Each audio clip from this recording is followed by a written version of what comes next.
来亲嘞，这个妹嘞，今天要到来亲嘞，这个妹嘞，今天要到来亲嘞，我娘嘞，走。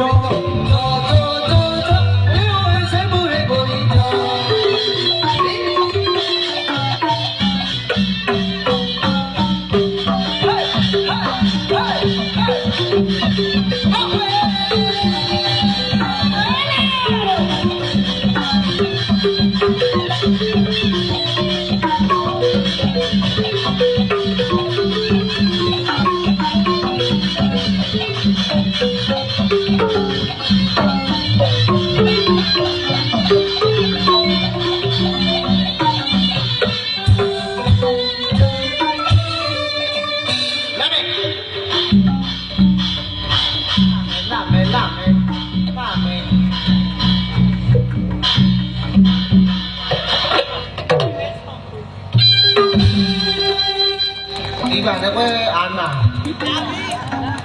ကွယ်တီးမယ်ဆိုတာကိုကအာနာလို့လက်ခုပ်တောင်းမတောင်းဘူးဒီဘုံထဲမှာပဲထားကြပါစေတနာနဲ့အနည်းဆုံး